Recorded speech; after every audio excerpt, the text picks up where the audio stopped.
We are back with another look at the 1934 D-28, and we have some questions from the last video. A lot of you guys wrote in and had questions, and I got emails from people, and it was fun. So we had a couple things that we want to look at specifically, and we're going to start here at the headstock, and then we're going to go inside the body of the guitar. So the first thing that was brought up and commented on was whether or not this is the original neck, because the official advertisement for it, which is not mine, but a guitar shop that sells this stuff, had this advertised as a 1 11/16 inch neck, which would not be correct for this vintage of guitar. And the second thing that came up in the comments is whether or not the stamp was on the back of the headstock. And even though I pulled the camera over there, I forgot to look for that, because last time I looked at this, I was looking at the structural integrity of the guitar, and I wasn't focused so much on the particular 1934 characteristics of it, because to me, in my mind, I look at the bridge and I see that the bridge system, or the bridge, is not original, and so to me the originality is out the door, more or less. So I was not focusing on originality so much, and so I was focusing on more of the mechanical things. You know, how's the action, how's the neck looking, how's the sound, how's the braces look. I'm focused on that sort of thing, and the 1934 characteristics I'm not so much. So we're going to look at those a little bit closer today. So here's the headstock, and the first thing is the tuners are not original. And I knew that last week, but what I meant is that they are original characteristic tuners. So they're not Rotomatics, and they're not Waverleys, and they're not Clusons. What I meant is that they are the original type, and they look originalish. And that's what I was driving at here. So had they been Grover Rotomatics, which we have all seen on pre-war Martins before, which are, you know, then yeah, then you've got problems, you know, then you can't retrofit. But these are the original screw holes, and if you could ever come across the original tuners, you'd be able to drop them right in here, I'm sure. Plus the fact that I'm sure they're out there somewhere, but for there to actually be a set of actual original tuners on a 90-year-old guitar, that would be absolutely, utterly amazing. And to me, that's just not, tuners are a replaceable thing in this case. So anyway, when I talked about the tuners, that's what I meant, is they're the originals type. They're not Rotomatics, they're not Waverleys, they're not Clusons, they're original sort of looking tuners. Now let's get a look at the headstock stamp here. And we're going to bring the camera over here, and we're going to take a look at this. And some sharp-eyed readers, or viewers, or whatever you guys are, pointed out here that this imprint right here looks like it might have been the original. And I sort of agree here. At first I thought, well, maybe it's a sticker for a music store or something. And if you get this in the right light, I'm going to move the camera around a little bit. If you can get this right, you can see some letters down here. Right there. And it looks like the right sort of shape and size, but I'm going to let you judge for yourself on this. So we're going to move the camera around here, and maybe we can get an angle where you can judge. There we go. That's probably the best angle right there. Look at that. You know? You know, I guess you could take a pencil tracing of that or something. I don't think this has been refinished. And another comment was made that the ears are rounded off. Yeah, maybe, you know. Look at the wear up here, though. You know, there's a lot of wear. Is it possible that this headstock is worn off there? I don't know. I'm not as versed in the specifics of 1934 and 1935 Martins as I would like to be, you know. This is actually probably the first 34 I've seen. I've seen 35s, 36s, 37s, 38s, and all that. But, you know, again, I haven't seen enough of them. I'm not an expert in this sort of thing. I know just enough to be dangerous. But here's the stamp right here. or there is something that looks like it could be a stamp. So let's, you know, there you go, okay? All right, this is interesting. This is a triple lot 18, and the serial number is 47XXX.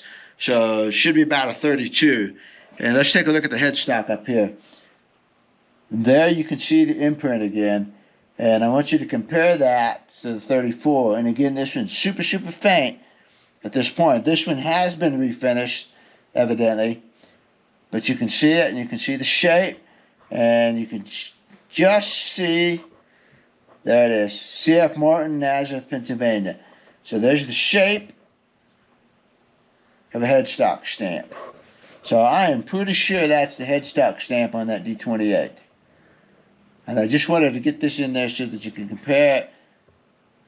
And you can see my GoPro reflection real nicely in here. I'm trying to get it right there. Right there.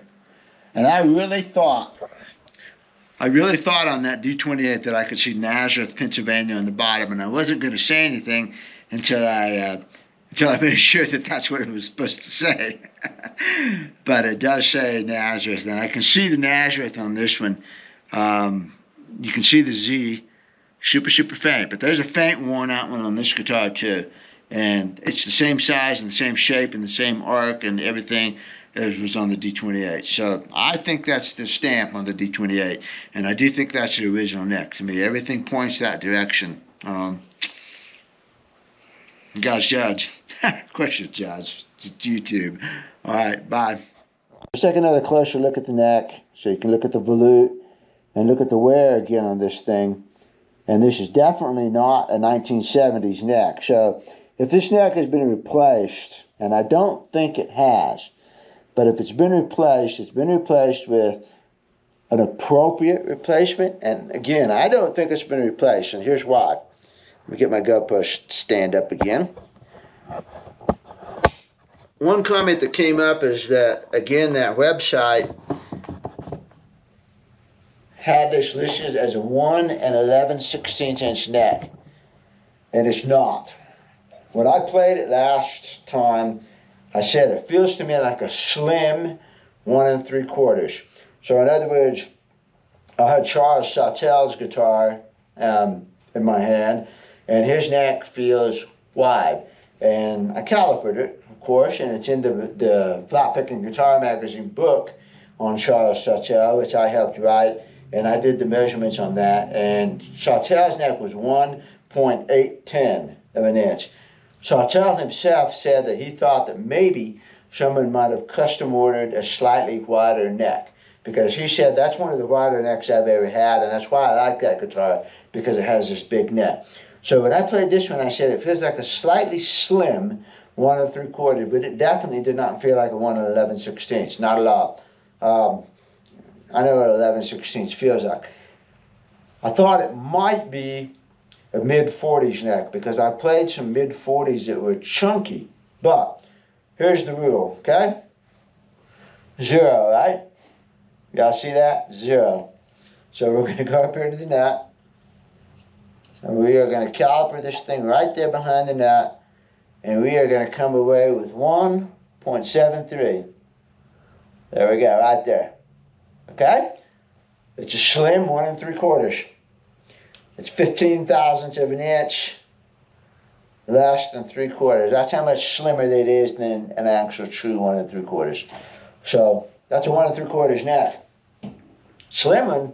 Let's measure up here just while we have this guitar here to document. I'm going to caliper up here at the 5th fret and up and down the deck, just so you know, okay? 1.984, 1984. You're going to have to name it Big Brother now. All right, 1984, 2062 at the 7th, 5, 7, 9.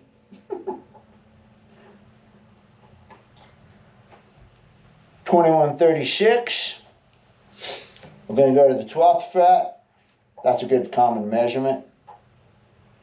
And we have 2.2 2229.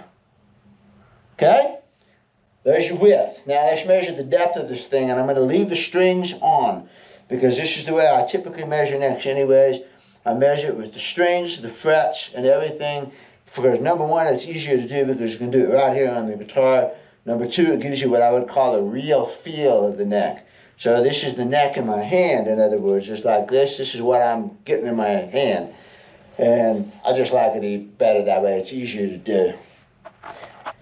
And if you have any questions about how it compares to your guitar, you can go measure your guitar the same way.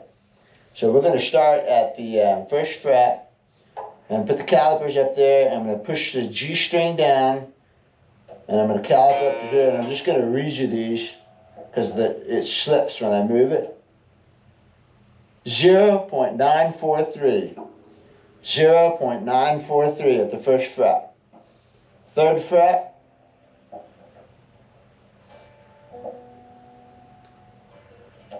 1.010. 1010.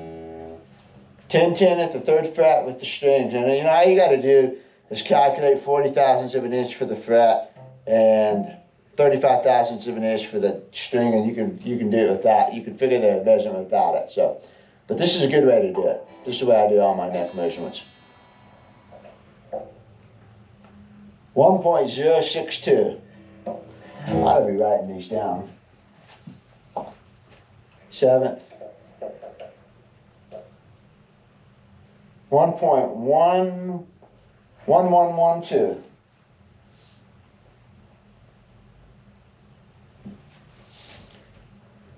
And then we get one more.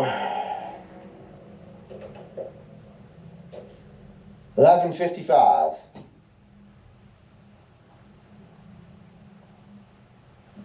And then I can't get to the 12th because the heel is in the way, but that's good enough. That gives us our measurements.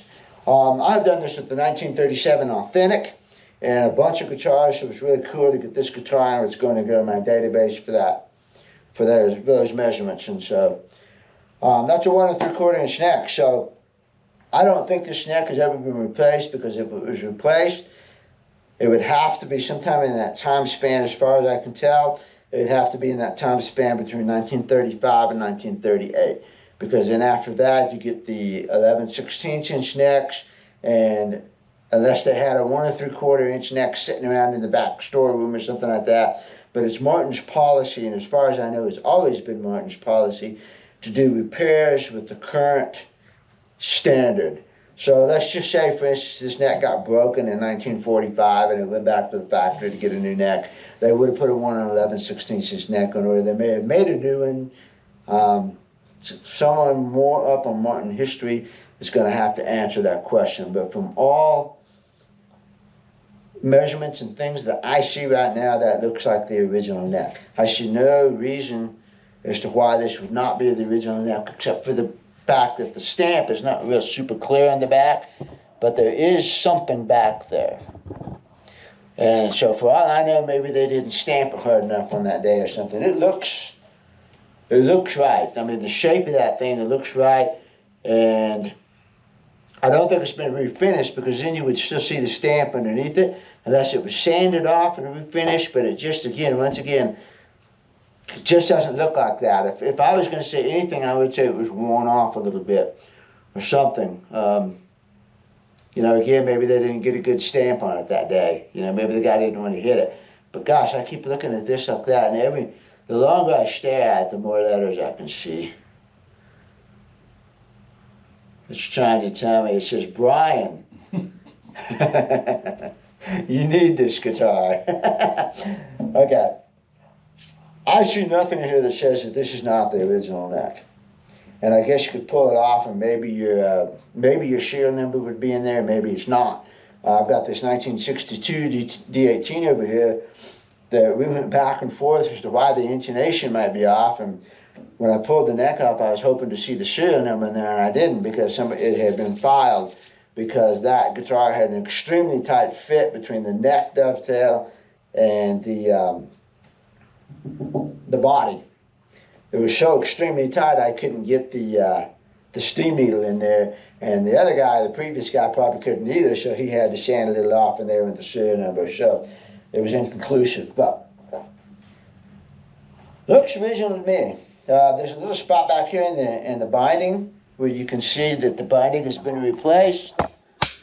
And in order to do that, I don't know. You know, maybe the binding shrunk. Maybe they did that during a neck reset. Someone asked about the history of neck resets. I have no idea. I wasn't around. All I can tell you is that it looks pretty good. The action is nice. I'm sure it's had a neck reset in the future, or in the past. But how many, I can't tell you. I can't tell you who did them. I can't tell you anything about that. All I can tell you is that right now the action is nice, and we're going to measure here just to be sure. Someone said, oh, it looks like the action is sky high. And I said, come on, dudes. I mean, I commented when I was playing it how nice it played. And it's got a decent saddle over there. There's nothing sky high about the action at all.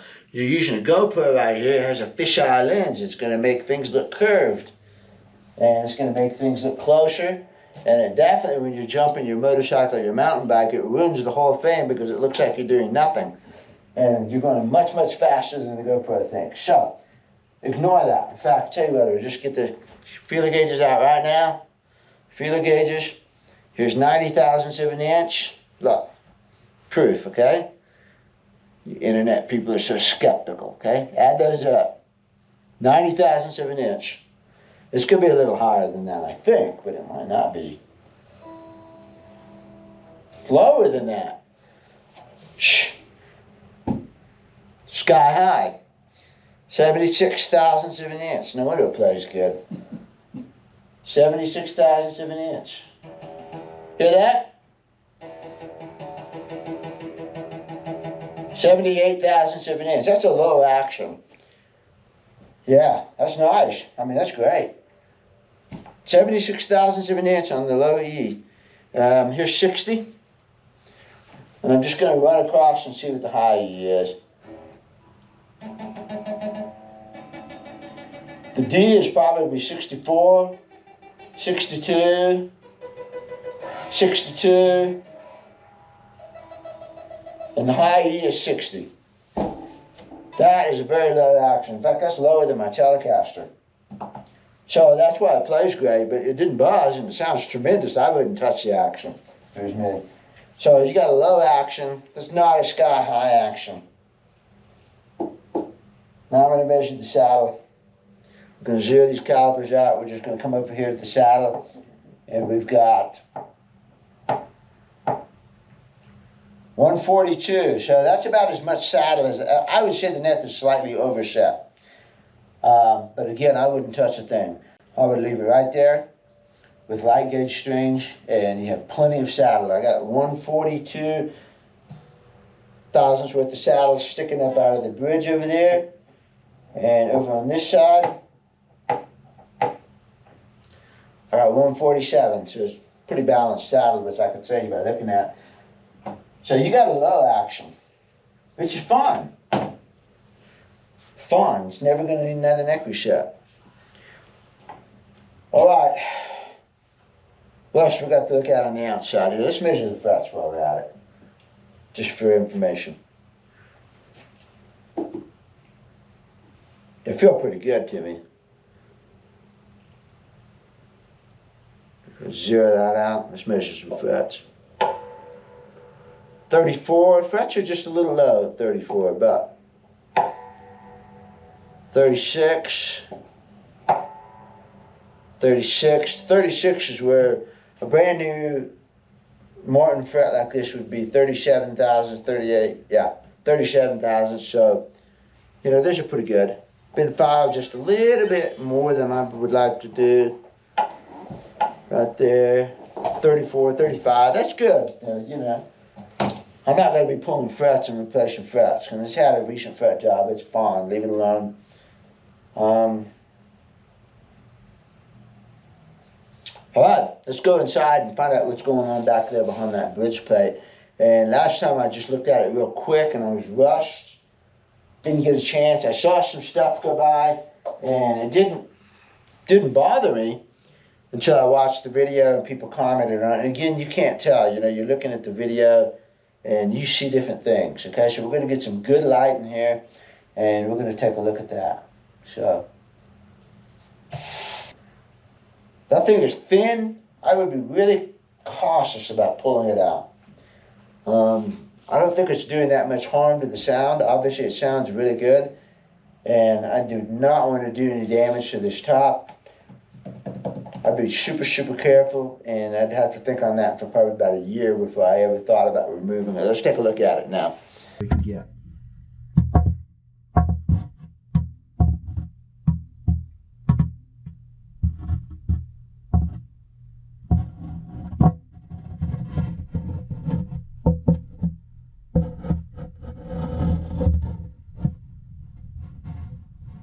It's kind of fun.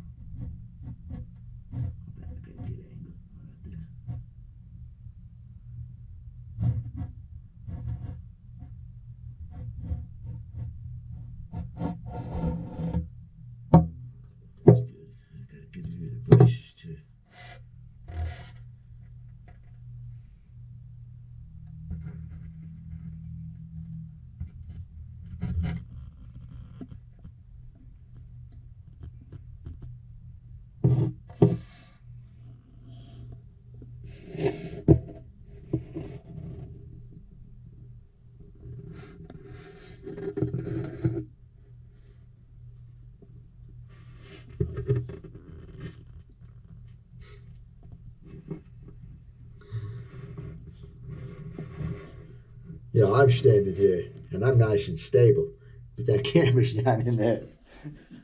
Going in circles. All right, we're back with the 34. This is my favorite part of the whole deal, getting to play the thing again. And we broke the G string, changing the strings, so it's got fresh strings on it.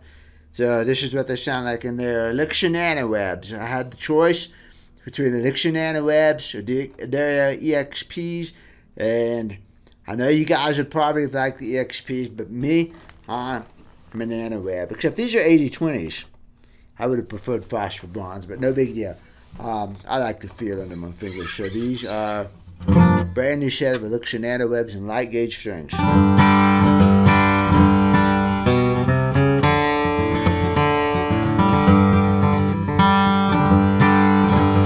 Got to get warmed up a little bit here.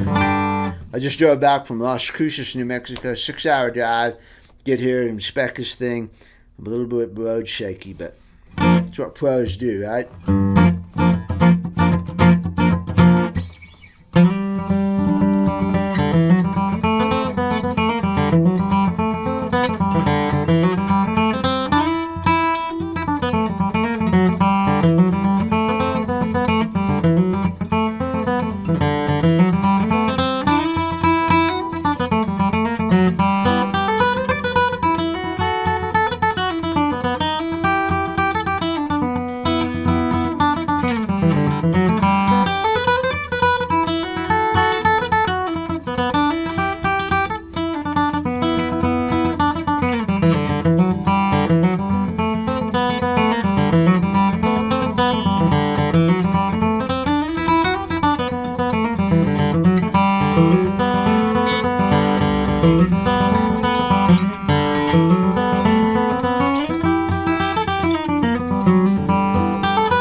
Play.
It's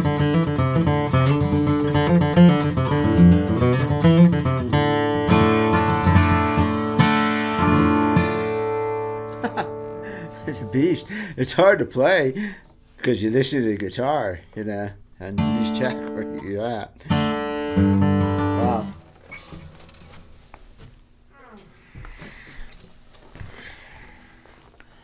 It's got everything. I don't know, you know, the impression sitting there playing it is how crispy it is, how loose and open. You know, I have authentics, and I've played quite a few authentics. I've played a lot of good guitars, and the thing about this guitar, the pre-war, you know, D-28, it's just so, it's like a flaky pie crust. It's just that light, crispy sort of thing. So good, sounding loose. Light gauge strings, I don't have to play it at all. I think it's just roaring. So.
Monster.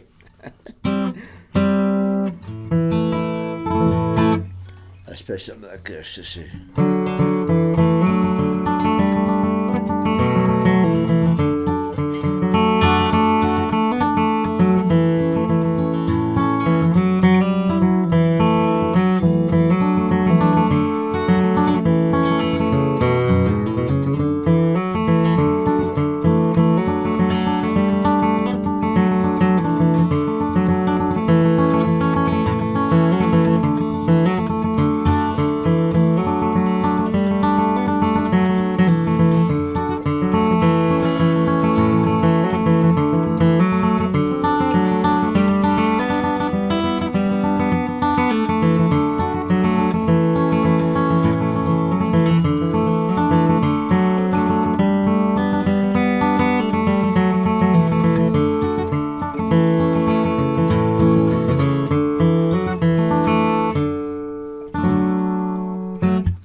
Bye-bye.